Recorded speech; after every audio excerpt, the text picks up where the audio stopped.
It had multiple stars in it. Nicki Minaj, Rihanna, Chris Brown, Justin Bieber, Drake. Ron Jeremy, Denzel Washington, Beyonce Knowles, Ellen DeGeneres, Whoopi Goldberg, Lady Gaga, Chrissy Teigen, John Legend, Joan Rivers, Rob Saget. Do you want me to keep going? Ask me. Everybody wonder why my smile is so deep. Everybody wonder why my eyes sparkle. Everybody always asks me, why are you smiling when you dance? Because you don't understand the live through. It's worth it to smile. And I'm still smiling, and I'm gonna continue to smile. And majority of y'all who continue to ask me and gonna tell me that I'm pointing fingers to kiss my natural black me with that Bye! And when it comes out, don't come running back.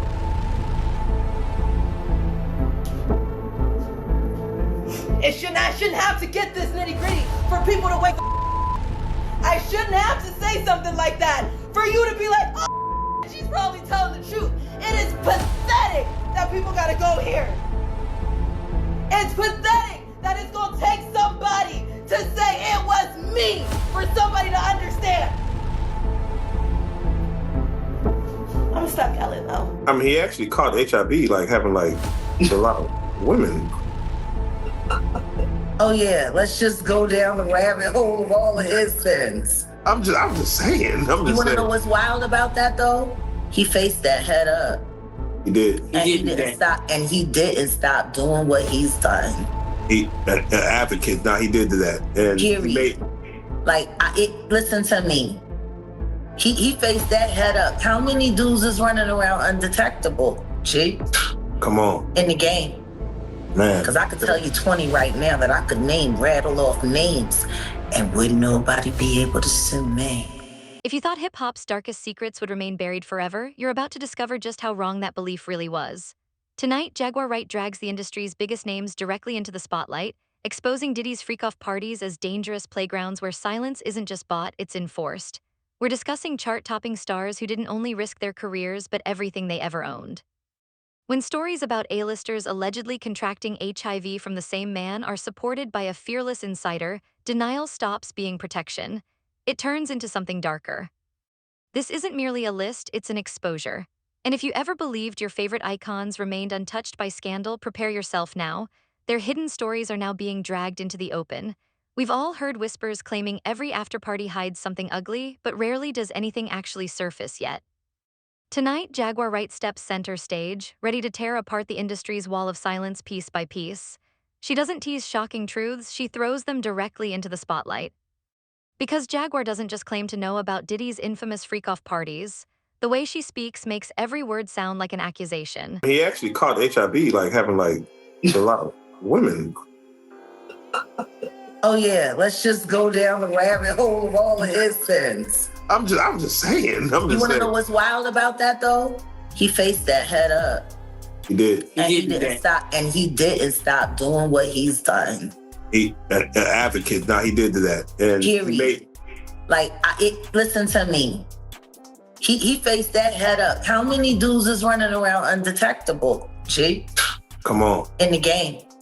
Man. Because I could tell you 20 right now that I could rattle off names, and wouldn't nobody be able to sue me. Feel that chill crawling down your spine? It isn't just the star power. It's the uncomfortable realization that the playlist on your phone may look more like a sealed report nobody ever wanted released. How many of your idols ended up on that list? And what is the real reason they'll do almost anything, absolutely anything, to ensure attention never shifts in this direction? You've followed headlines for years now, but tonight the names feel distant. And no PR teams, expensive lawyers, or quiet settlements are coming to save them. If you're already starting to question everything you believed about your favorite celebrities, hold on tight, because what Jaguar reveals next doesn't simply reshape careers, it changes reputations, relationships, and possibly the entire legacy surrounding celebrity culture. It's one thing to get caught in Hollywood's darkest secrets. It's something totally different to become part of the system itself, choosing who gets pulled in next. But according to Jaguar Wright, that's exactly what happened involving two of the biggest names in pop culture. She claims Usher didn't burn the bridge after crossing it. Instead, he allegedly led Justin directly toward the same danger to protect himself. This isn't a story about mentorship competition or industry politics.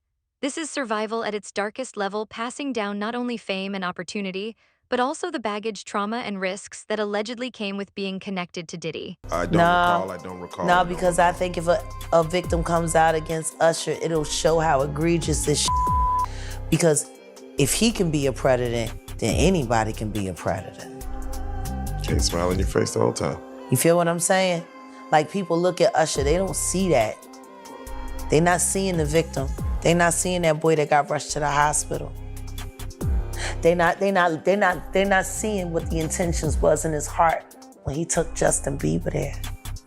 Oh. Let's be honest. He took Justin Bieber there. Diddy had been trying to get to Bieber for a minute. And his management was backing him off. But it wasn't until Usher took over management and had guardianship and gave temporary guardianship to the diddler for 48 hours. Think about that. He had already been to the hospital. That situation that Gene was talking about.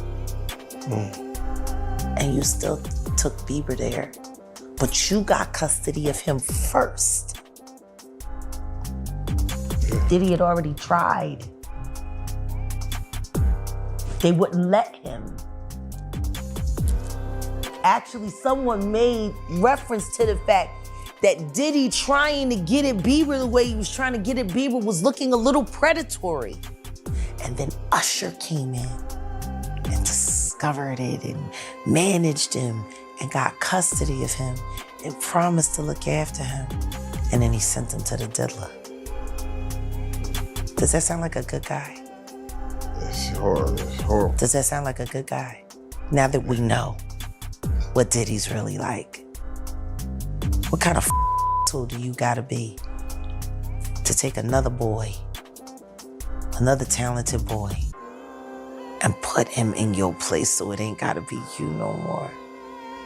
Because that's what do. They get victims, and then once they get to a certain age and they get too old for them to enjoy them, they send them out to go get other young kids. It's unsurprising people point toward Justin's personal struggles and begin asking questions now. Facing humiliation or deeply personal issues can affect anyone's relationships. And if you believe this twisted cycle only traps younger stars stepping into spotlight, think again here. Because sometimes biggest victims are not newcomers at all.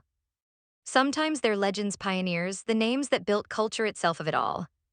When the industry decides it's finished with someone, isolation doesn't seem accidental.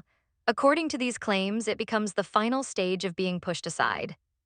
Hollywood loves redemption stories, but it loves finding someone to blame even more. Craig Mack was once celebrated as the artist who helped put Bad Boy on the map, but what happens when someone who helped build the empire is no longer useful?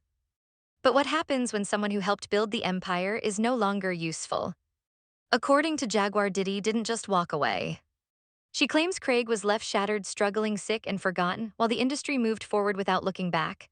Craig Mack didn't only lose his position in spotlight, he allegedly lost his optimism, his health, and eventually his future, dying isolated inside a cult after claims that he contracted AIDS from the same parties that were supposedly meant to create stars.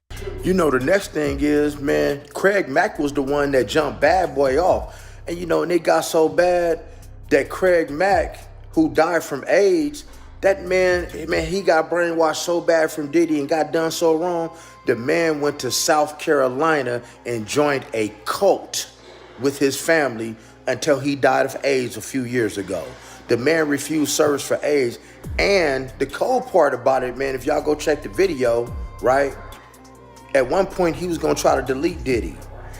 Some say that Diddy might have had something to do with hooking him up with the girl that gave him the alphabet. And Craig Mack refused any funeral arrangements from Bad Boy, in the wake of his death. It's bad when somebody go and join a cult. The same thing happened to Loon. The same thing happened to Mace. Everybody's seeking religion, man, when they messing with Bad Boy and Diddy. Craig Mack's story is only the start. The deeper you go, the more it stops looking like isolated cases and starts resembling an underground system filled with stars, insiders, and influencers who allegedly weren't just watching the chaos, but helping sustain it. But it gets darker from here. For every legend pushed aside, there's always someone ready to replace them. not out of ignorance, but because self-interest makes silence easier. The real issue isn't just what happens behind closed doors. It's the people who allegedly keep the cycle going while publicly posing as activists and voices of change. In a world ruled by blue-check influence, attention is power and power is protection. Ally Carter claims she's seen it up close. She isn't speaking in hints. She's naming names and describing familiar faces who dominate timelines online, while allegedly living entirely different lives once the cameras are off. Ron Jeremy, Denzel Washington, Beyonce Knowles, Ellen DeGeneres, Whoopi Goldberg, Lady Gaga, Chrissy Teigen, John Legend, Joan Rivers, Rob Saget. Do you want me to keep going? Oh, the celebrities get their way. Chrissy Teigen knows about that. Everybody knows about her. John Legend knows about that. Denzel Washington knows about that. Oprah knows about that. Ellen knows about that. Sandra Bullock knows about that.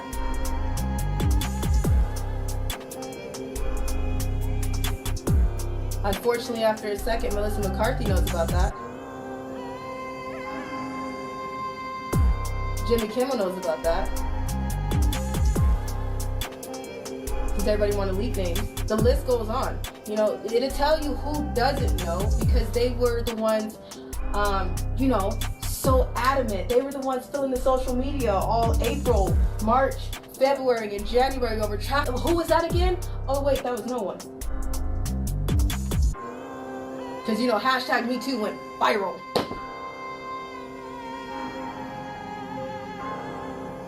The celebrities that have been pushing, the blue check mark people that have been since the beginning, not just when it became. It's one thing to hear online rumors, but it's entirely different when authorities allegedly step in, force doors open, and begin collecting evidence themselves. At that point, it stops feeling like celebrity gossip and starts feeling far more serious. This isn't being framed as ordinary scandal anymore, but something far more disturbing. When raids reportedly targeted Diddy's properties, investigators allegedly didn't find typical party scenes or harmless excess.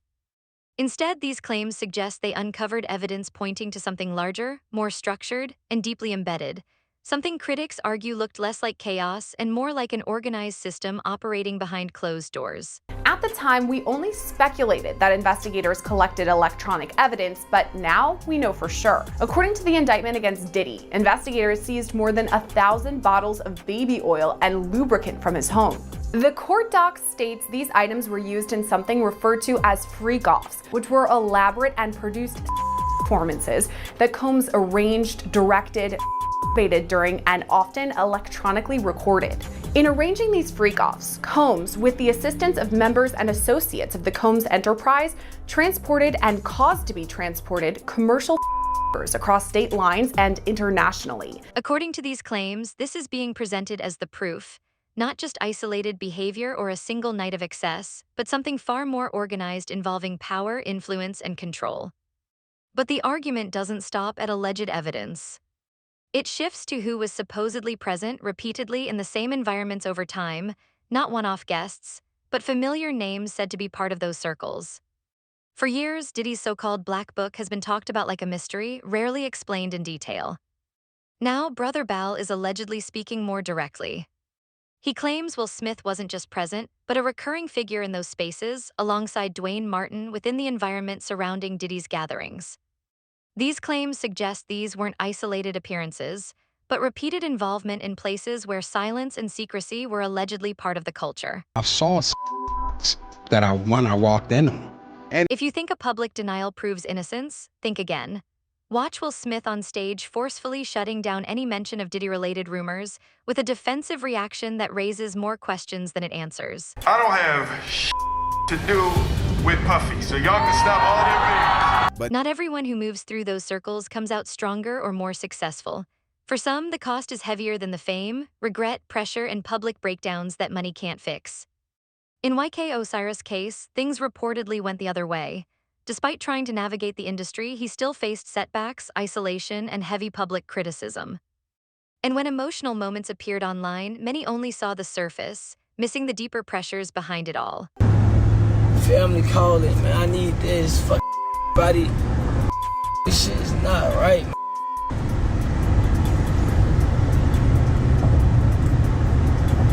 So what the for? Like, why the this earth for? Like, why? Like, Osiris, why you haven't even? Like, why you haven't even? Like, this crash. Like, let's do something that like, at this point, it's like, why on this earth still? Like, why you still? Like, why the hell you on this earth? Why? When nobody you? It's like, you don't have nobody. Like, all you on this earth for? I can't even see my kids. Like, what the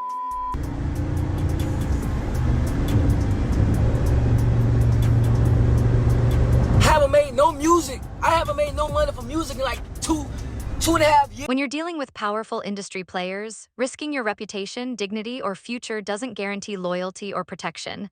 Even doing everything right doesn't always lead to success or stability. Looking at YK Osiris' situation, some argue it shows how unpredictable and harsh the system can be, with public setbacks and criticism shaping how people view him. Every time someone speaks out or breaks from the expected image, the response is often similar: they get dismissed. Not just ignored, but labeled unstable, emotional, or a joke. Critics say this reaction can serve as a way to shut down uncomfortable conversations before they gain traction. Osiris himself has described the industry in very dark terms, even calling it a devil's playground, warning that what happens behind the scenes is far more complex than what the public sees. And when he spoke like that, the reaction from many was ridicule rather than reflection. It is, man. This industry is not what you think it is. Don't let these people fool you, man. Before in this social media, I'm gonna give y'all a little background of me, man. Like, my life is not perfect, man. Don't think because I'm on Instagram showing this, showing that, I don't got a perfect life either. And I want you to understand that just because all these rappers show all this money and show all this fame, don't think their life is good. It's not. These people are always faking and let you know that this is not what y'all want. Do something that's low-key. Do something that can help you out other than being a target or a flashy. Because God can take this away from you real quick, and it's not a blessing from God. And I tell people that 24/7, this is the devil's game. It is not. This is not no God's game. This right here is for you to look up to me. This right here for you to look up to me. This right here is for you to look up to me. If I don't wear this, you don't look up to me. If rappers don't do what they do, you won't look up to them. When other explanations run out, some critics claim the conversation shifts to ideas of fear, secrecy, and leverage as tools of control. In these narratives, blackmail is described as the supposed last resort of a powerful system. Orlando Brown, alongside others making similar claims, has moved from vague comments to naming individuals and making more direct allegations. He also suggests that the most damaging evidence people speculate about hasn't even come out yet, claims that, if true, could have major consequences for reputations and careers. Meek Mill came out saying that he'll pay somebody $100 grand to investigate that he has nothing to do with anything with Diddy. Man, look, I can't. You can't take back what your butt sees. That's just like the video that's coming out with him and Will. With Will Smith getting the Will Smith. You ain't heard the Will Smith footage? Yeah. Alright, Will Smith. Then they got the Carl Winslow. Yeah, they got a lot, bro. It's a lot coming out, bro. You know what I'm saying? And I'm gonna just keep it to you 1,000, bro. You know what I'm saying? Like, Jaleel White was Reginald Bill Johnson for a very long time. He describes it as a system where reputations are allegedly destroyed, silence is enforced through pressure and fear, and careers can be derailed if someone speaks out. According to these claims, the impact goes beyond fame, extending into health, careers, and long-term psychological strain, all within a culture where speaking up is said to carry consequences. Some of the most extreme allegations suggest that major artists and executives may have been placed in risky situations at private events, with silence maintained through financial power and fear of professional fallout.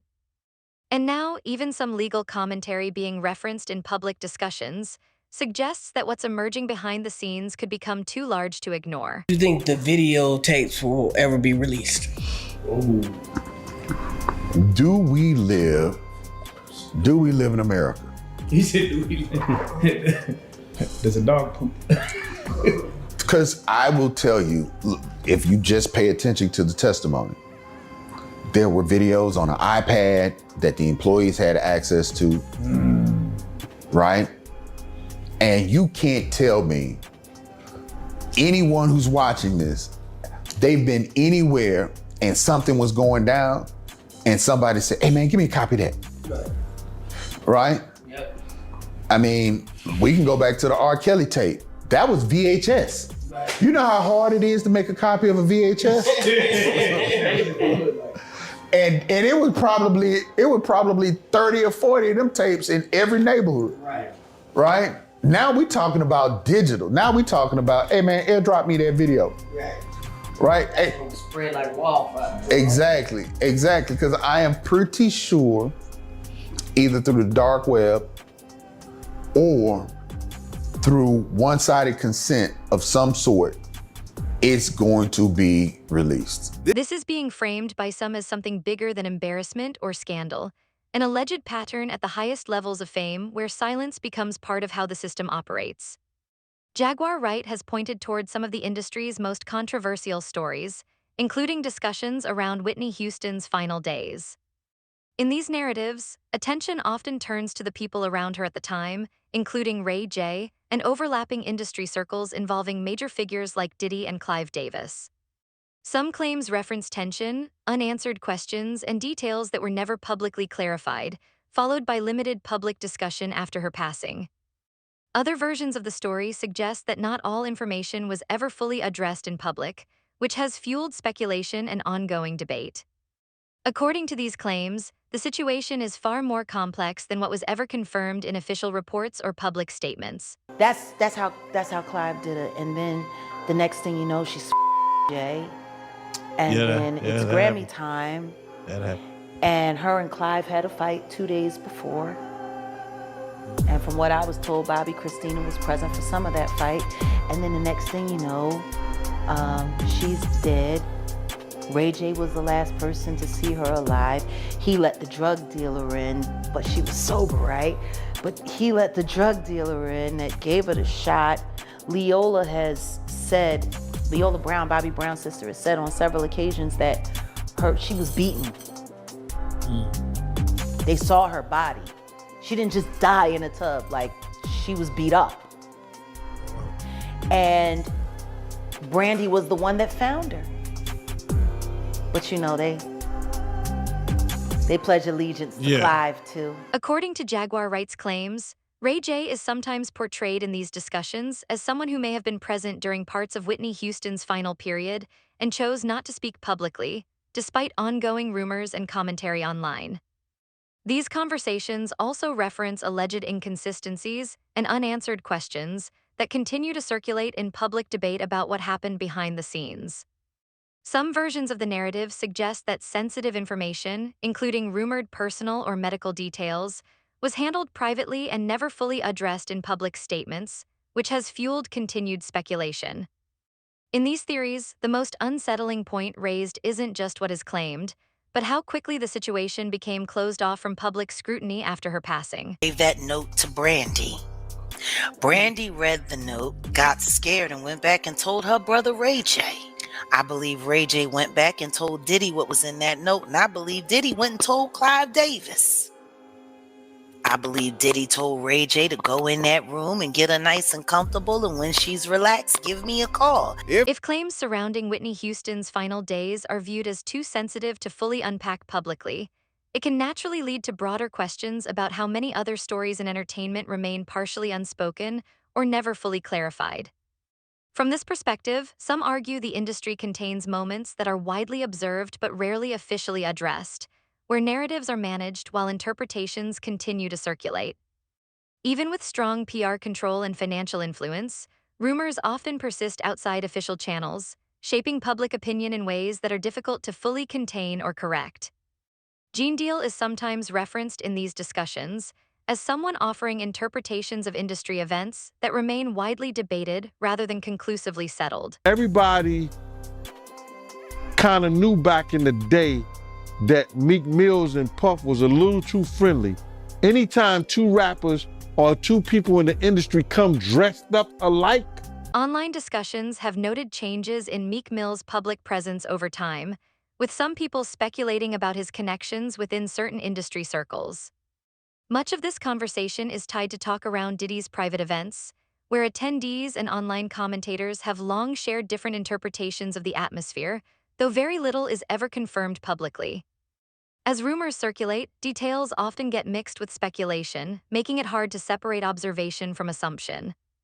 In recent periods of legal attention around Diddy, some observers have pointed out Meek Mill keeping a lower public profile, which has further fueled online speculation about distancing, though this remains unverified. Ultimately, most of what circulates in this space blends rumor, interpretation, and partial information rather than confirmed fact. Meek Mill's got to deal with what he got to deal with based on the relationship him and Puff had. Dressing alike, being cozy, Puff calling him daddy,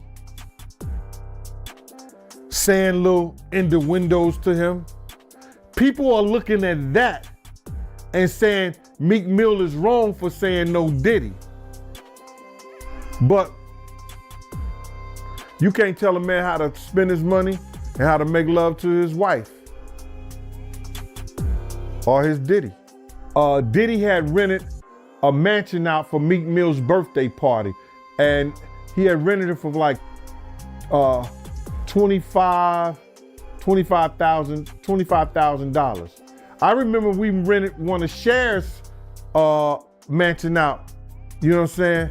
And that's the day he had fired his cook, but that's a whole nother story. You know what I'm saying? It was me, Wolf, Mace, Ock. Was Ock staying there? No, it was just me, Wolf, Mace, Puff, and there was one other person staying in the mansion. But anyway, long story short is that they came recently. This happened a long time ago, but they recently just made a statement that they found loads of cocaine. I wonder what they did with the cocaine, because they didn't turn it over to the police. They said they found loads of cocaine, razor blades. They said that the sheets were bloody, nasty. They found a whole lot of used condoms. And it was a Diddy party, giving in Meek Mill's honor for his birthday. I was like, yo, wow. They said it was disgusting the way that they left it. Critics who follow these narratives argue the alleged system isn't limited to music, but extends into comedy, film, and wider entertainment. Orlando Brown has contributed to these discussions with public claims that also echo sentiments Cat Williams has expressed in interviews about how the industry operates. Within these viewpoints, there's a recurring belief that reaching the highest levels of fame may involve pressure, compromise, or situations that outsiders don't fully see. Whether people accept or reject these ideas, the conversation continues to circulate online as more public figures share different interpretations of how the entertainment world functions behind the scenes. Tory Hart exactly what Kevin Hart did in order to be where he's at. Now, I don't know if it was Kevin that pissed him off. I don't know who it was that pissed him off. But I do understand that the comedy world is nothing to play with. And since, you know, Richard Pryor left us, God rest his soul, it's more like, you know, everybody's trying to be Richard Pryor, you know, and I can't put myself in position to not understand why some people just don't have the kind of respect for Cat that they should have. Kevin been pissing off a lot of people, you know, comedically, you know what I'm saying? And I think that instead of trying to bash somebody that knows what they're talking about and bash somebody that has respect in the comedy world, I think that they need to look deeper into why is he letting this information go? Why is this information just now being released? Why, I mean, come on, why does his chain look bigger than any rappers that I've ever seen rap? Why, out of all the comedians, does he still have a $3 million mansion in Malibu? Why, out of every single comedian, does he still get picked on? But still looks like he's getting a check for nothing, just to sit on his couch, and everybody else look like, you know, they're has-beens. So now that more stories, claims, and counterclaims are circulating louder than ever, it raises a bigger question. When public figures are constantly surrounded by rumors, conflicting narratives, and unanswered questions, how much of what we see in entertainment is shaped by perception, pressure, and controlled storytelling? In an era where clips spread instantly and interpretations multiply within hours, it's becoming harder than ever to separate confirmed facts from speculation.